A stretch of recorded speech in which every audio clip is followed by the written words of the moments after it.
How Thanks are for you, taking my Paul? call. Absolutely. Thank you. Yeah.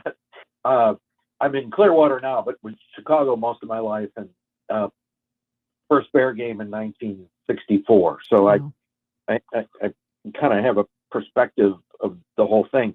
I've been frustrated in the last day or so that local and national media will jump on right away the awkwardness of Flus having a 9-minute presser on Friday morning. So what?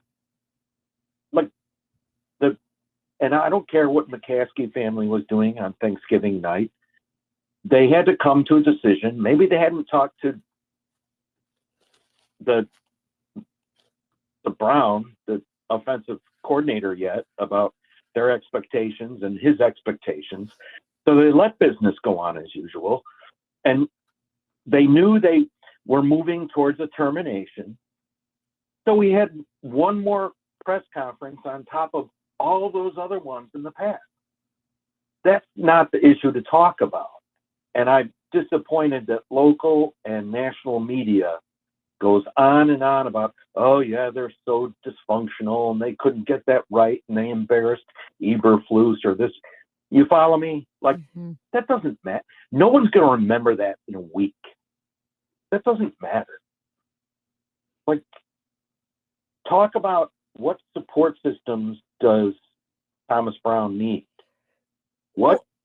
Paul, let's let Dionne answer that, because Dionne was very critical and is very critical about how they handled it. So from your perspective, it upsets you that people are dwelling on the fact that he had a press conference, but Dionne has reasons why she feels that way. I just feel like it could have been handled so differently, and it just felt like a further indication that things were in such disarray. I think if they had taken a moment and said, okay, let's not put him out there until we've decided what we want to do. Now, Peggy and I have discussed in the last 90 minutes just about how it was a no-win situation, and I do understand that. But at the same time, it was so awkward and uncomfortable to have him reiterate, double down on what he had done the night before on a loss that had made them an embarrassment nationally and across the NFL, at questioning everything. People saying in the moment it was a fireable offense. So why didn't the GM and the president, and why didn't they sit down and say, okay, we're going to talk about this right now?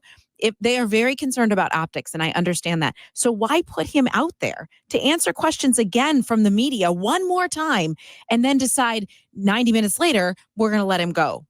It to me felt unnecessary. I felt like a little text or a note to the media that said, we're postponing this press conference, we'll let you know when the Zoom is going to happen, would have quieted things for a little bit longer and allowed them to make the decision that they were going to make. And there's so much talk around doing right by the players within the organization and doing right by your coaches. For Matt Eberflus, I know we feel like, all right, maybe he deserves a little bit of pressure from the media, but to put him out there a second time after that game when you knew he was going to be fired 70 minutes later, that's unfair to Matt Eberflus at that point, that he has to go answer those questions. Well, why? Welcome to the National Football League where coaches get fired. I mean, honestly, guys, this is true. Like when I heard this, I was hosting a baby shower and someone said to me, hey, Matt Eberflus just got fired. So I was like, okay, got on my phone, looked at it. Okay. And I shook my head and they said, he just had his press conference. And I shook my head and I'm like, ugh, all right. But it's I understand what Paul's saying. Like, we're missing the point here. So what? He was trotted out there one more time. Oh God, it makes him look bad. It's awkward for him. It's when you fire someone, tell me how the perfect way is to do it. I don't argue. I don't care that it was awkward for Matt Eberflus. I think it did. I don't care if it was awkward for Matt Eberflus. I care that it makes the Bears look clunky. What if they did not make that decision in that 3-hour meeting? Then you wait until the meeting is over. And then what do we as the media say? Oh, what were they talking about? Oh, is this awkward? This is terrible for them. They were obviously meeting about Matt Eberflus, but now they let him. Well, we said it earlier, we would though. be criticizing we said that earlier. it. It's a no-win situation. I understand. You're a president of an organization. That's the point. He has to get up at 4 a.m. and go make that decision then. That was my point. Yeah, and I agree with that. Agreed. That was my point. It should have been made hours before he was scheduled to have that press conference. But to say, before we came up with that idea, you can't sit there. It's like, whatever. There's never an easy way to fire someone. No, agreed. It's never pretty. It's never going to be, I think that sometimes the national media, when you turn on the shows, everyone just copies what everybody else says. Everyone just copies what everyone else is saying. It's like sometimes take a step back and just be like, yeah, this was bad. This was awkward. Could have been handled better. Yes. I don't think it's as big of a deal. I understand what Paul is saying. I do think it is a deal because it comes off as awkward. Yeah. But I'm also going to say this, Peggy. I also believe we should hear from Kevin Warren or Ryan Poles before we hear from Thomas Brown in an interim head coach situation. And Thomas Brown is scheduled to be on with Cap and Jay Hood Monday morning. We should hear from someone over him before then. I truly believe and we that. Probably won't. Correct.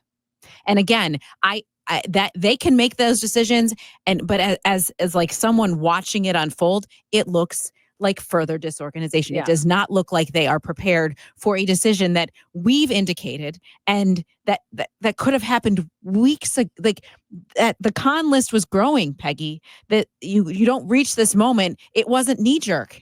It shouldn't have been knee jerk. Right.